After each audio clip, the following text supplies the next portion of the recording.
Well, hello, States Nation, and welcome. It is somehow already the winter season. We are set for basketball season to start, and Coach Sean Henry here with us. And Coach, how are you doing today? It's almost winter. How did basketball season sneak up on us? You know, the weather started getting cold and you get that itch. So I'm happy to be at it and happy to be talking with you. Thanks for having me. Of course. And again, we've talked a couple times in past videos, and you sat down with Ken at Oski News about how last season ended, but you're still a defending Hart Tournament champion. How did the offseason go for the #1 team to end last year? And what was the recruiting like in this different time for you and your coaching crew? As I touched before, the off season for us, obviously the season was cut abruptly short. As I mentioned before in the other interview, we won the conference tournament on a Tuesday. We had our selection show on a Wednesday, and the season was over on Friday, which just coincided with spring break. So the guys went home and they never came back because of COVID. So it was an extremely strange off season, having to just FaceTime with them or text or whatever, and try to make sure, Coach Sandquist and my staff did a really nice job of making sure that they were handling business, whether it be working out or getting summer school or just staying safe. And then when they did come back, we got right into our preseason stuff. We did the morning workouts like we traditionally have and some afternoon workouts, and got to play a little bit for evaluation. As far as recruiting, you mentioned that as a question before. Recruiting went surprisingly well during the whole quote-unquote Corona time, or however you want to call it, when we were all kind of quarantined across the country. I can't put my finger on exactly why it went so well, other than kids needed a place to go. And there was no AAU, and there wasn't a whole lot of scholarships being offered by larger schools. So basically a lot of really good players ended up at our level, and we just happened to get some of them. I mean, at the same time, the Hart was, some of the NAI conferences were some of the only few that were putting out a, hey, we're going to play type of thing. So I guess to that extent, it slightly benefited you, because you could say, hey, we don't know if we're going to play, but we have a plan to get back. So that is a tribute to our administration. Nick Rule, our athletic director, and our entire administration, all the way to the top with John Otteson and our board of directors, they never really wavered. We said we were going to have school and play sports, and we have stayed strong to that. And I think that had a lot to do with it too. I think we had a lot of returners and retention because of that attitude as well. And kids wanted to get out of their house more than ever. So we didn't have a lot of campus visits. Usually Coach Wyatt keeps me very busy with at least one, if not 2 or 3 campus visits a day. I think I had 4 or 5 total. A lot of athletes were just, doing the virtual tours and taking phone calls and then deciding to come here. And our enrollment's good, and our program numbers are good. So that's a great sign. Yeah, and this isn't your first rodeo here recruiting, so that must have been different for you, sitting there trying to manage that through a different medium. Well, it really kind of took me back. This would be my 20th season. It really took me back to one of my early days when I used to try to call every young man. And I was so bored at home that I actually was doing that. I got a nice tan because I would just walk around my yard calling recruits. And I got brown pretty good by doing that. My wife was always making me go outside because I talk so loud on the phone. So I was making a lot of phone calls. My whole staff did. Everybody was responsible for certain players, and then I would just kind of come in and make that the head coach call. But our entire staff worked hard in recruiting. Yeah, we have large numbers. That's good. So let's talk about those large numbers then, and I guess look at what will be the 2020-21 team here. And before we get into the new faces, let's talk about those that are coming back, as obviously you have almost everyone except Dexter Hood. And if you want to give a shout out to him, feel free to do so. I know if you haven't read it, States of Nation, read the article that he wrote himself up for a little thank you letter to the States of Basketball. That's still on our website on the news section. So go ahead, Coach. The top 5 greatest players to ever play here, maybe top 3. First team All-American, obviously MVP of the conference. And beyond that, one of the greatest leaders, not crazy outspoken, but when he spoke, everybody listened. And he was the hardest worker on the team every day, and he will be missed dearly. And he will always be a family member to not just the program, but everybody that's ever played here. So I'm going to miss him a lot. That's for sure. I think we will too, watching him play. Yeah. But the rest of the team for this year then, the returners and such. We have 4 all-conference players coming back. 2 of them are All-Americans in Kamari Newman, excuse me, and Kavion Blaylock. And then Nate Gehring and Eddie Daly were also all-conference in the Heart. It's not very often that you have 5 guys, including Dexter, that are all-conference. And this might sound arrogant, but, I thought Q Cager, Brandon Faison, Chance Caruso, some of those guys could have made it too. Since we were so dominant regular season in the conference and in the conference tournament. And again, this isn't arrogance. I just think we have good players. So we could have that many again, if not more, because the improvement of Ahmad Pinder and Josh Watkins and people like that, we've got a nice deep team, and we're going to need depth this year because of this COVID thing, because you never know when somebody's going to go down in quarantine or isolation. You're going to need a lot of good players. And I think that we are in a very good place. I haven't done extensive scouting on anybody else in the Heart, but I would think that we would be one of the top teams if something did go through us, that we could still play with our second or third string and still be good to go. We've got 11 returners, counting Ahmad Hackett. He was here last year on our varsity reserve, and so was Derek Holman. So we moved those 2 guys up to varsity, so it's actually now we're at 12 guys that were here last year.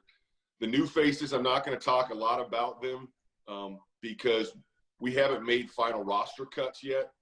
We're carrying way too many guys in practice right now because, quite honestly, I get attached to them. After they give us 13, 14, 15 practices of hard work, it's hard to send them down to the JV team because you get attached, and it's a very uncomfortable conversation between the head coach and the player because you're hurting their feelings. But it's also a wonderful thing when you bring a kid like Derek Holman up from the JV team after so many years of playing JV. He got emotional. It was a great story. But back to our season and our returning players. I did mention Kamari and Kavion Blaylock being All-Americans. Kavion Blaylock, the best athlete we've ever had here, and whoever's watching this who's followed us over the years knows that that's a pretty big statement. With no offense to Brandon Trotter and Torrin Jones and people like that, he is an absolute freak. I've never seen anybody jump this high and run and shoot and do the things that he does athletically like him.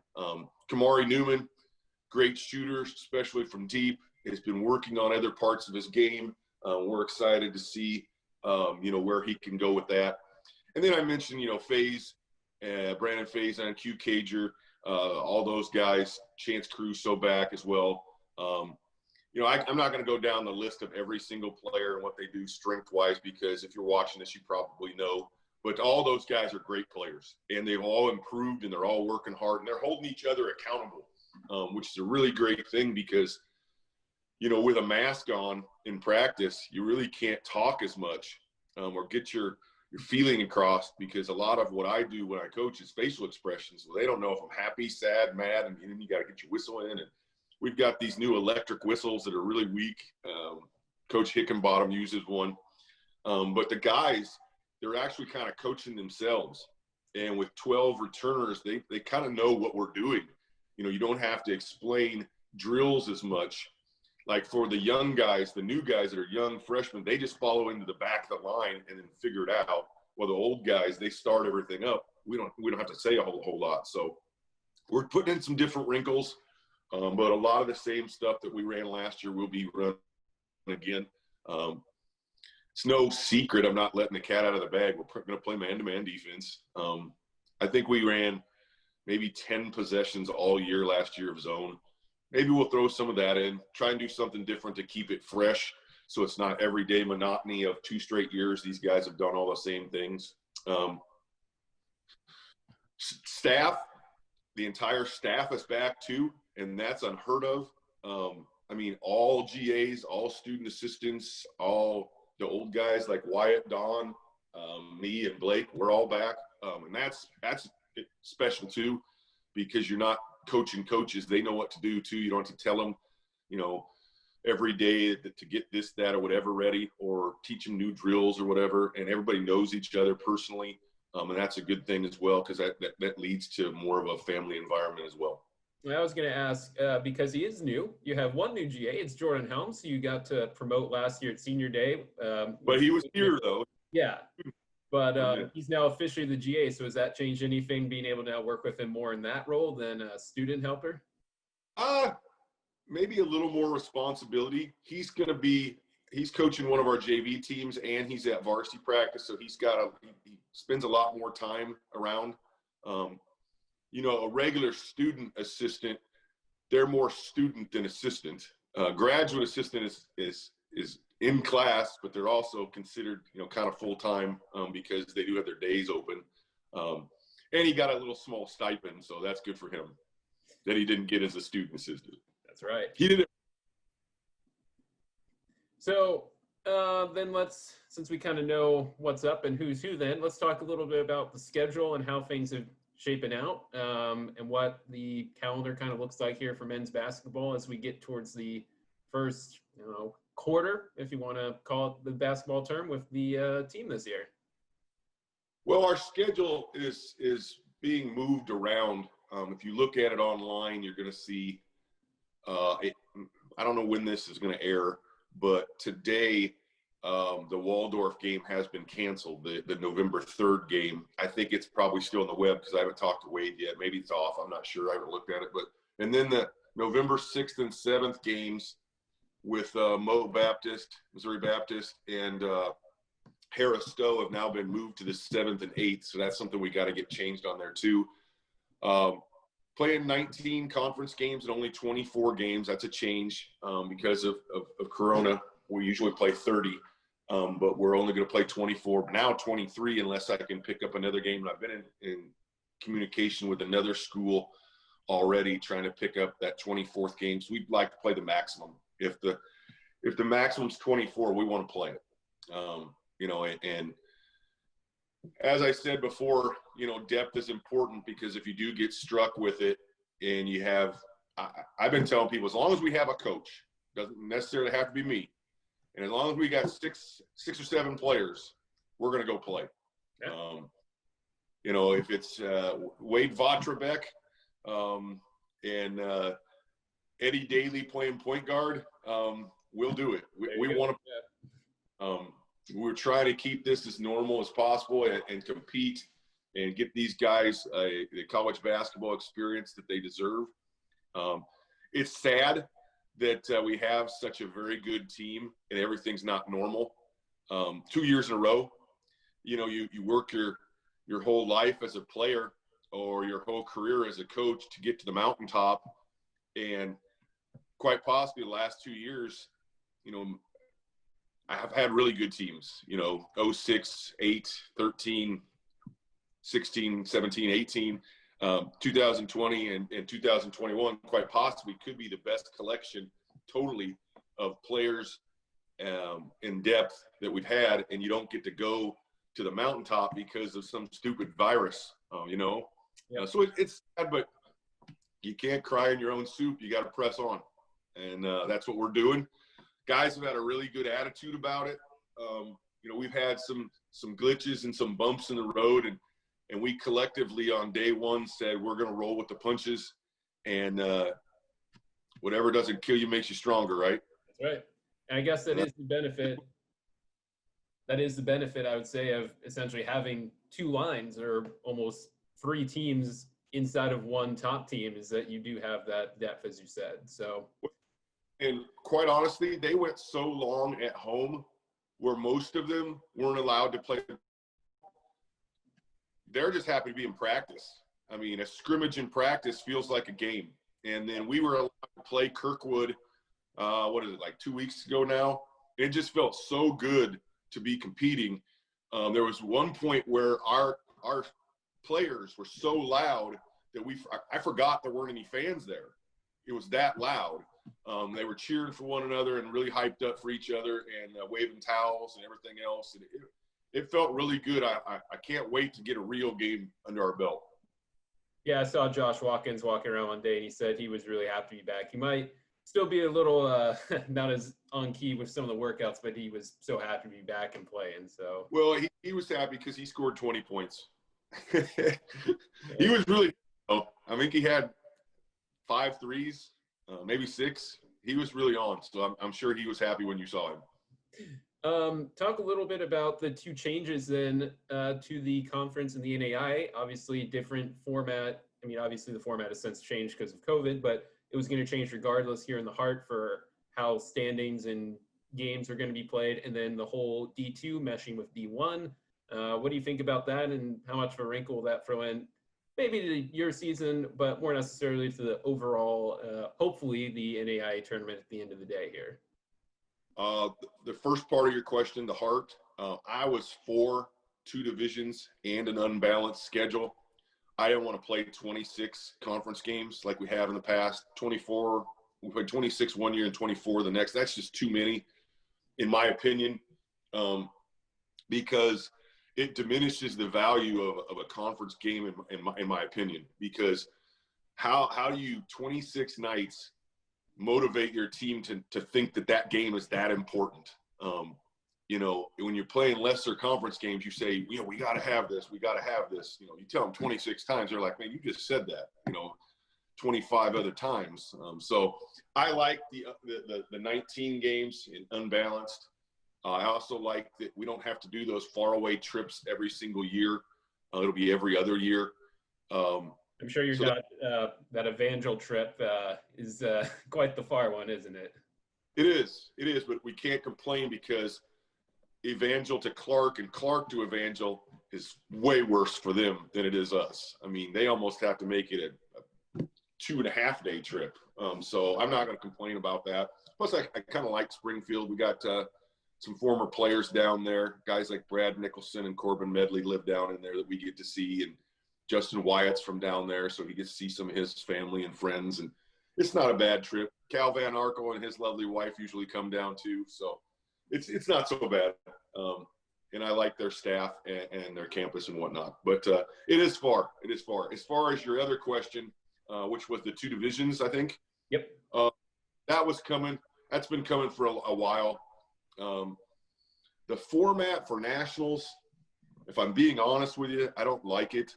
Because once you qualify for nationals, we're going to nationals, yay. But now it's like we're going to Sioux City, or we're going to Davenport, or we're playing at home the first two games. You're not going to Kansas City until you win 2 games. Hopefully we get to do that. We win 2 games and we get to go to Kansas City, but it's just going to be very, very different because the celebration part of it is the huge memory. Jumping up and down with your team and your teammates and saying we're going to Kansas City or back in the day when we were going to Branson. But now it's like we made it, but now we got to qualify again. It's just kind of strange to me. At the highest level of Division I, they're all regionals. It's still the NCAA tournament. This is kind of like a play-in region. I hope it's like that. The unknown with this is what I don't understand. And then the bidding to decide who's going to have it and all that is just kind of strange as well. Yeah, it's more of the soccer style where you have opening round sites and all sorts of stuff. So it's way different, kind of foreign to the whole basketball thing. Yeah, and I don't know anything about soccer, so that just tells you that this is confusing to me, and we'll figure it out. That we will. So anything else then you'd like to throw in here for this season preview before we wrap it up here, Coach? No, just really excited. I didn't mention any of the young guys. They're working hard, and it's a good year to – it's tough because when you're a young, good player and you come into a situation where there's so many good returners, you may be a little disheartened, like I'm not going to get to play much. Well, these guys are busting their butt, and they're pushing the older guys, and we'll end up redshirting some of them to save their eligibility.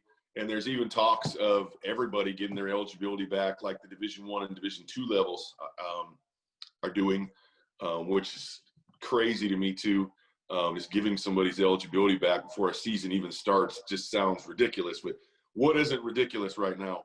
But I tell you what, it's been so great from 3:30 to 5:30 to just forget it all and have a basketball practice.